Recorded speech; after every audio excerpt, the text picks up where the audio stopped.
Fluent speakers होते हैं, वो जन्म से पैदा नहीं होते। जो फ्लुएंसी है वो लेके आनी पड़ती है। प्यारे बच्चों, जो developing fluency in speaking skill है, ये आपकी यूनिट 2 जो एईसी एग्ज़ाम है, ठीक है? उसके अंदर जो BA second year UG second semester उसके अंदर ये आपका यूनिट 2 का फर्स्ट टॉपिक है developing fluency in speaking skill. तो क्या होता है फ्लुएंसी क्या होती है? पहले तो इस चीज़ को समझिए कि फ्लुएंसी आखिर होती क्या है? The ability to speak smoothly, smoothly बोलना, कंटिन्यूअसली लगातार and naturally a language without frequent pauses और हेजिटेशन, ठीक है? It involves expressing ideas clearly and at a natural pace. तो क्या है कि एबिलिटी क्या है बच्चों, फ्लुएंसी क्या है कि आराम से लगातार अपनी बात को नेचुरली वे में विद पॉजेस के साथ और बिना हेजिटेशन के बोलना, फ्लुएंसी ये कहलाता है। ये हमारे जो आइडियाज है उसको क्लियरली एक्सप्रेस है ये करता है नेचुरल वे में। फ्लुएंसी जिस तरह से अब मैं आपसे बात कर रहा हूँ आराम से हिंदी के अंदर, इंग्लिश के अंदर में मैं यूज कर रहा हूँ, मतलब मैं बाइलिंगुअली यूज कर रहा हूँ। तो जो हम देखते हैं कि कई बार बहुत से हिंदी बोलने वाले इतनी अच्छी हिंदी बोलते हैं कि हमें समझ में नहीं आता कि ये भी इतना हिंदी का पार्ट है क्या। तो जो इंग्लिश बोलने वाले हैं उनका तो कहना ही क्या है फिर, ठीक है? तो जो फॉरेन पीपल होते हैं, ठीक है? तो सबसे पहले तो इंग्लिश ये हमारी कोई मदर टंग थोड़ी ना है, ठीक है? तो इसे हम किस तरह से सीखेंगे, जो अपने किस तरह से इसके अंदर अगर हम हिंदी मदर टंग वाले हैं, ठीक है? तो हम किस तरह से इसके ऊपर डेवलपिंग डेवलपिंग करेंगे, उसके ऊपर आज का हमारा सारा लेक्चर ये होने वाला है। तो चलिए चलते हैं कि व्हाट इज़ स्पीकिंग फ्लुएंसी। पहले हमने देखा था फ्लुएंसी क्या है? फ्लुएंसी क्या है कि लगातार अपनी बात को बिना किसी हेजिटेशन के रखना डायरेक्ट। अब आते हैं स्पीकिंग फ्लुएंसी पे। Speaking fluency refers to the ease and smoothness with which a person communicates orally। कि जब एक आदमी आराम से अपनी बात को रखता है, बोल कर रखता है, ठीक है? स्मूथनेस के साथ रखता है, वो स्पीकिंग है, फ्लुएंसी वो कहलाती है। A fluent speaker can express ideas without stopping too often to search for words, correct grammar और ए फॉर्मुलेट सेंटेंसेस। कि एक जो फ्लुएंट स्पीकर होता है ना, वो आराम से अपने जो आइडियाज़ है ना, वो बिना किसी सर्चिंग वर्ड्स के, ठीक है? बिना किसी एक्स्ट्रा आइडिया के अपने जो करेक्ट ग्रामर के साथ और फॉर्मूलेट जो सेंटेंस है वो करता है, आराम से अपने जो सेंटेंस है वो बनाता है और आराम से अपनी बातें कर रखता है। मतलब जैसे जो फॉरेनर होते हैं वो इंग्लिश टू इंग्लिश जब बात करते हैं, उन्हें सोचने की ज़रूरत नहीं पड़ती कि मुझे अब आगे क्या करना है, मुझे कौन-सा ग्रामर का रूल रखना है, क्योंकि बच्चों उन्हें सारा का सारा पता होता है। ठीक है? क्योंकि उनकी जो मदर टंग है वो शुरुआत से ही इंग्लिश रही हुई है। जैसे हमें हिंदी में बागड़ी में हम हाथ नहीं आते किसी के, जैसे पंजाबी लैंग्वेज उसमें हम किसी के हाथ नहीं आते, ठीक है? तो उसी तरह से उनके लिए वो है। तो आप इसको स्पीकिंग फ्लुएंसी इसको समझें। Fluency is distinct from accuracy. तो फ्लुएंसी है ना, ये एक्यूरेसी से अलग है। फ्लुएंसी और एक्यूरेसी से अलग है। एक्यूरेसी क्या है? Correctness of language. एक्यूरेसी होता है कि जो लैंग्वेज है ना उसकी करेक्टनेस, ठीक है? एंड कॉम्प्लेक्सिटी क्या है? Uses of advanced structures. जो हम हमारी लैंग्वेज के अंदर सुपरफ्लुअस वर्ड्स है, एक्स्ट्रा जो भारी भरकम वर्ड्स है वो जो हम यूज करते हैं ना, तो इसे क्या बोलते हैं? कॉम्प्लेक्सिटी वर्ड्स है, उनको हम बोलते हैं। तो जो स्पीकिंग फ्लुएंसी है ना बच्चों, इसके अंदर कुछ इस तरह की ट्रिक्स हैं, टिप्स हैं, जिनका हमें ध्यान रखना चाहिए, जिनको हम अगर हम चेंज करते हैं ऊपर से नीचे तो उसमें बहुत कुछ चेंजेस होता है। इसके कुछ स्टेप्स हैं तो उनकी तरफ हम चलते हैं। तो की कंपोनेंट्स हैं हमारे स्पीकिंग फ्लुएंसी के। वे किस तरह से जो हमारी फ्लुएंसी है वो आगे से आगे जो चेंजेस है ये होते रहते हैं, या किस तरह से हम इसको और ज़्यादा इम्प्रूव कर सकते हैं।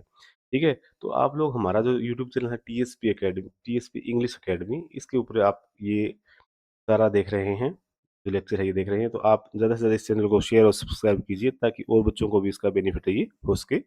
तो पहला है speed, rate of speech. Speed किसे कहते हैं? जब हम किसी के साथ आराम से बात करते हैं।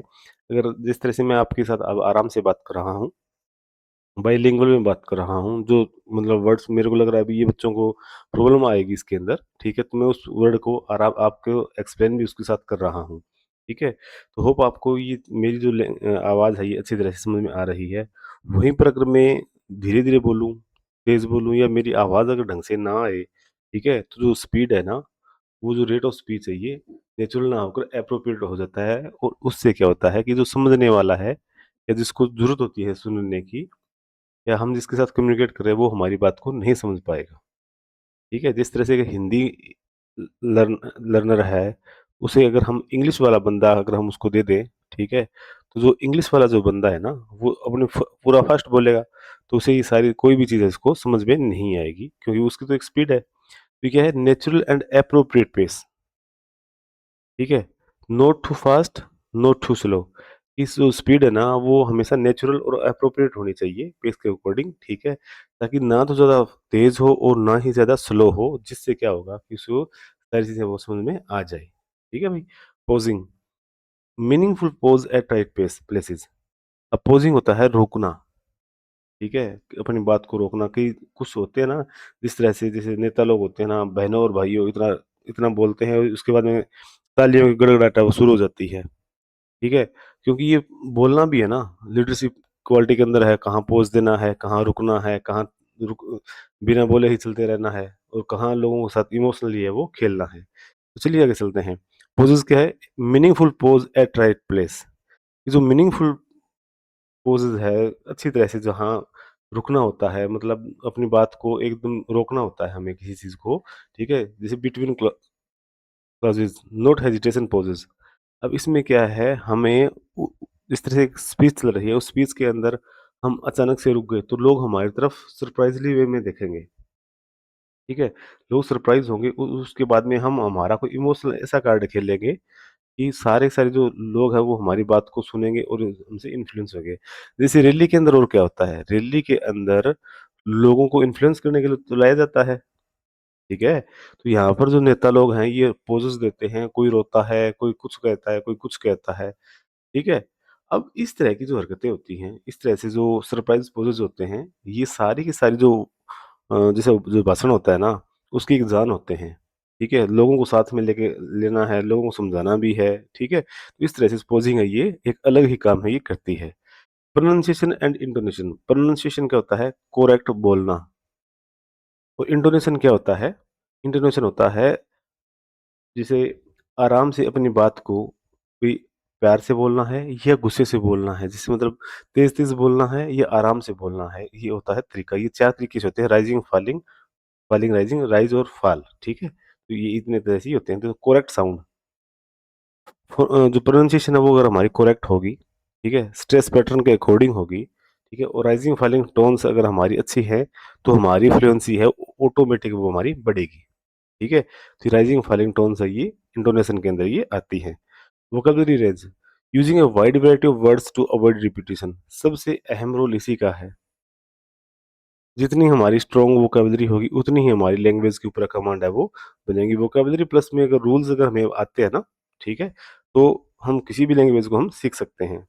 Grammatically accuracy, using correct structure without long interruptions, हमें ग्रामर को एक्यूरेसी इसलिए रखनी है ताकि हमें जो एक्स्ट्रा जो स्ट्रक्चर है ना, उनको दूर करके ही जो बड़े स्ट्रक्चर हैं, उनको सहारा ना लेकर जो नॉर्मल जो स्ट्रक्चर होते हैं, उन्हीं को हमें देखना चाहिए। ज़्यादा बड़े अगर हम सेंटेंस ले गए, तो वो जो कम्युनिकेशन है, जो स्पीकिंग है, वो जो फ्लुएंसी है, वो खत्म है, वो हो जाएगी। इसलिए छोटे और शॉर्ट सेंटेंसेस है, वो हमें यूज़ करने चाहिए। कनेक्टेड स्पीच, अब हमें लोगों के साथ, ठीक है? लोगों के साथ भी हमें कनेक्ट करना है, ठीक है? और वर्ड्स है, उनके अंदर भी नेचुरली है, वो हमें कनेक्शन है ये करना है। तो हमें लिंकिंग वर्ड्स है, एलिज़न है और एसिमिलेशंस है, मतलब क्या होता है कि लिंकिंग वर्ड्स होते हैं ना, जैसे एज़ वेल एज़, और, but, yet, note, so far, either और, नाइदर नोर, इस तरह के वर्ड्स है, एसिमिलेशंस वर्ड्स है, वो हमें हमें यूज़ है ये इसमें करने चाहिए। कोहेरेंस, कोहेरेंस क्या होता है? एक लय लय लय होता है ना, लयात्मकता। लय क्या होता है? लय के अंदर बच्चों क्या होता है कि जो हमारे आइडियाज़ है flow logically and are easy to follow, कि हमारे जो आइडियाज़ हैं वो लॉजिकली होते हैं और उसके अंदर वो ईज़ी टू फॉलो, मतलब एक कोई चीज़ होती है ना, इस तरह से जो चल रही है। अब यही जो चीज़ है ना, इसके अंदर क्या होता है बच्चों, मेरी बात सुनिए, कि हम एक बात आराम से चल रही है और उसी बात को हम जोड़ रहे हैं यहाँ, फिर यहाँ से हम इसको डायरेक्ट यहाँ जोड़ रहे हैं और एक जो हमारी जो स्टडी है, चाहे कोई बात है, वो इस तरह से आ रही है, तो पूरा फ्लो इस तरह से बनता है वो, ठीक है? हमें इस चीज़ का ध्यान रखना चाहिए। Spontaneity, ability to respond quickly and naturally in conversation. Spontaneity का मतलब होता है कि हमें आराम से हमारी जो बात है, वो नेचुरली वे में हमें कहनी चाहिए। तो कहते हैं ना कि स्पॉन्टेनिटी, जैसे विलियम वर्ड्सवर्थ ने इस वर्ड्स को यूज़ किया था। विलियम वर्ड्सवर्थ ने, उसने कहा था कि पोएट्री है वो आदमी के हार्ट से निकलती है। जैसे हम बाइक पे जा रहे हैं और बाइक पे जाते टाइम हमें गाने हैं वो ऑटोमेटिक हमें आने लग जाते हैं, ठीक है? साइकिल चला रहे हैं, गाड़ी चला रहे हैं या पैदल जा रहे हैं, तो कई बार जो हमारे नेचुरली जो गाना है वो हमारे अंदर से शुरू हो जाता है ना, बाय हार्ट। तो माइंड और हार्ट के 2 गेम होते हैं, माइंड है और हार्ट है, ठीक है? हार्ट है वो नेचुरल फ्लो को फ़ॉलो करता है और माइंड है ये हर चीज़ को देखकर फ़ॉलो करता है, ठीक है? तो हार्ट है ये कभी भी स्पॉन्टेनिटी की तरफ है ये बढ़ सकता है, क्योंकि माइंड नहीं बढ़ता। अब आते हैं हम स्ट्रेटजी टू डेवलपिंग स्पीकिंग, जो हमारी फ्लुएंसी है वो किस तरह से हम इसको डेवलप है वो उसको हम कर सकते हैं, ठीक है? एक ही वीडियो के अंदर सारी जो चीज़ें ये आपकी इसमें क्लियर हो जाएँगी। एक्सटेंसिव लिसनिंग, हमें ज़्यादा से ज़्यादा क्या है, नेचुरल स्पीच है उनको सुनना चाहिए। हमारे जो कान है ना उनको पैटर्न्स है, रिदम्स है, उनको अच्छी तरह से जब जब हम किसी भी लैंग्वेज को सुनेंगे तो हम उस चीज़ को सीख पाएँगे जल्दी से जल्दी। शैडोइंग टेक्निक, शैडोइंग क्या टेक्निक क्या होती है बच्चों? Repeat after native speaker to mimic pace and intonation. हमें जो नेटिव स्पीकर्स होते हैं उनकी तरह क्या करना चाहिए, उनकी तरह जो वर्ड्स हैं उनको उनकी नकल करनी चाहिए, जो इंटोनेशंस है वो हमें यूज़ करने चाहिए। Think in English, reduce translation time, build direct expressions. अब हमें इंग्लिश के अंदर है वो सोचना चाहिए, ठीक है? जो ट्रांसलेशन टाइम है उसमें, और बिल्ड डायरेक्ट एक्सप्रेशन, हम इससे डायरेक्ट एक्सप्रेशन है वो भी हम इसमें कर सकते हैं। इससे ना जो ट्रांसलेशन का टाइम है ना वो खत्म हो जाता है। पहले तो हम इंग्लिश सुनेंगे, फिर हम हिंदी बनाएँगे, फिर हम इंग्लिश में बोलेंगे, तो इसमें टाइम ज़्यादा लगता है, ठीक है? तो ये क्या करता है कि रिड्यूस टाइम है ये करता है। रेगुलर स्पीकिंग प्रैक्टिस, जैसे कहते हैं ना कि मिरर स्पीकिंग, ठीक है? आजकल तो मोबाइल फ़ोन में रिकॉर्डिंग भी हो रही है, ठीक है? मिररिंग बोलते हैं ना जिसको, ठीक है? देखिए, daily conversation builds speed and confidence. जो डेली हम जब बोलेंगे तो इससे क्या होगा कि कन्वर्सेशन है उसकी स्पीड है और कॉन्फिडेंस है दोनों बढ़ेंगे। रीडिंग अलाउड, एक बात है, जो अगर आप जैसे 4 फ्लो होते हैं अपने नेचुरल वे है इंग्लिश सीखने, LSRW, लिसनिंग, स्पीकिंग, रीडिंग और राइटिंग। जितनी ज़्यादा लिसनिंग करोगे आपकी लिसनिंग स्ट्रॉन्ग होगी और उसी लिसनिंग को अगर आप बोलते हो तो आपकी स्पोकन है वो स्ट्रॉन्ग होगी। और अगर आप रीडिंग करते हैं और वो भी अगर लाउड करते हैं तो आपकी स्पीकिंग भी सही होगी, आपकी लिसनिंग भी सही होगी और आपकी राइटिंग है वो भी सही होगी। इसलिए जो रीडिंग पार्ट है वो हमें अगर हम लाउड बोलकर करते हैं बच्चों, ठीक है? तो इससे क्या होगा कि इम्प्रूव हमारी प्रोनाउंसिएशन ये होगी, पेसिंग होगी और कनेक्टेड स्पीच है ना हमारी ये चलेगी, क्योंकि इससे जो हमारे वर्ड्स हैं ये हमारे कानों में बैठते हैं इससे। ठीक है? Role plays and dialogues simulates real life situations और प्रैक्टिकल फ्लुएंसी। जो रोल प्ले हैं, डायलॉग्स है, ये हमें इस तरह से हमारी रियल लाइफ में ये हमारे काम आते हैं। Recording yourself, identify weakness in speed, pronunciation और हेजिटेशन। जैसे मैंने ये ऊपर बताया ना मिररिंग वाला, रिकॉर्डिंग करो आप मोबाइल से, ठीक है? आपका जो मोबाइल है, उससे आप क्या करो, रिकॉर्डिंग करो, ताकि आपके कोई प्रॉब्लम ना आए। जो भी आपको आपकी कोई स्पीड भी लग रहा है, अभी मेरी स्पीड ज़्यादा है, मेरी प्रोनाउंसिएशन सही नहीं है और मैं हेजिटेस है ये कर रहा हूँ, तो आप लोग रिकॉर्डिंग करके अपनी चीज़ों के बारे में पता लगा सकते हैं। वोकैब्युलरी बिल्डिंग, मैंने पहले बताया था ना, more words, less searching, smoother speech. ये सबसे बड़ा खेला यही है, ठीक है? अब ग्रुप डिस्कशन क्या है कि develop spontaneous speech in social context. अब हमें लोगों के साथ बैठकर जब हम बात करते हैं, तो हमारी जो स्पीच है, कॉन्टेक्स्ट है, ये हमारे सोशल है, ये बढ़ते हैं, ठीक है? तो इससे क्या होता है कि हम लोगों को समझते हैं और सीखते हैं, ठीक है? Barrier to speaking fluency. अब बैरियर है कौन-कौन से होते हैं अभी इसके अंदर? पहला है फ़ियर ऑफ मेकिंग मिस्टेक्स। सबसे पहले तो आदमी का सीखना वहीं बंद हो जाता है जब वो गलतियाँ करने से डरता है। गलतियाँ कौन करता है बच्चों? जो आदमी काम करता है, कुछ सीखता है। तो leads to hesitation and avoidance.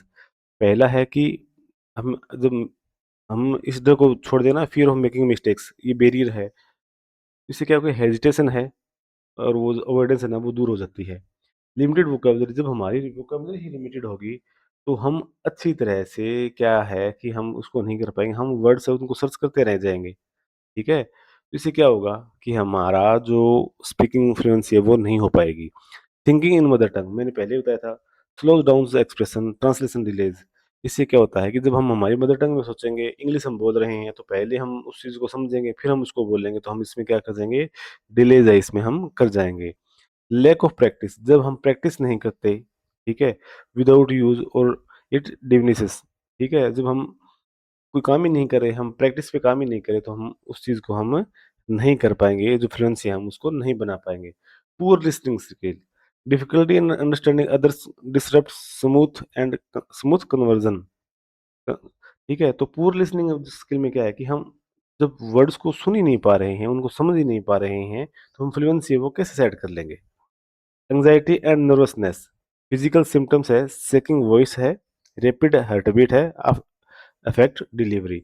हम जब इंग्लिश बोलते हैं तो अचानक से ही इतनी ज़्यादा मतलब घबरा जाते हैं या डर जाते हैं, जो हमारे सामने कोई बोल रहा है, तो हम अंदर ही अंदर क्या हो जाते हैं कि पूरे घबरा जाते हैं। तो उससे क्या होता है कि एंग्जायटी है, नर्वसनेस है, ये आ जाती है, जिससे क्या है कि वो एक बैरियर है वो आ जाता है। तो ये 6 तो आपके ये बैरियर हो गए, ठीक है? उसके बाद दे देखते हैं आपको जो एक एग्ज़ाम टिप है वो देनी है। तो देखिए कि फ्लुएंसी है और स्पीड है। स्पीड क्या है? A fluent speaker speak at a natural pace with clarity, not necessary fast, कि ज़रूरी नहीं है कि वो तेज़-तेज़ बोले, ठीक है? जैसे भीम सिंह दैया है, ठीक है? इंग्लिश के बहुत बड़े प्रोफ़ेसर रहे हैं, तो वो बड़ी नेचुरल वे में बात अपनी रखते हैं, ठीक है? वो हमेशा नेचुरल पेस के अंदर बात करते हैं, क्लैरिटी के साथ बात करते हैं और फास्ट है वो नहीं बोलते। Remember, fluency plus accuracy plus complexity क्या है? Communicative competence. फ्लुएंसी के साथ आओगे, एक्यूरेसी के साथ आओगे और कॉम्प्लेक्सिटी के साथ आओगे, तो कम्युनिकेशन है आपका बहुत ही अच्छी तरह से आपका होगा। तो प्यारे बच्चों, अकेले इस एक वीडियो के अंदर हम लोगों ने बैरियर है वो डिस्कस किए हैं, ठीक है? स्ट्रेटजीज़ है वो इसकी वो डिस्कस की हैं और जो उसके की कंपोनेंट्स है वो हमने डिस्कस किए हैं और इनके बारे में हमने पूरा है वो जाना है। होप ये अकेला वीडियो इस यूनिट के लिए बहुत इम्पोर्टेंट होने वाला है। बाकी जो टॉपिक है ये आपके रेगुलर लाइफ लाइफ के अंदर क्यों है, इसमें इसमें भी आपके काम आने वाला है। ठीक है बच्चों, all the best for your exams. Thank you.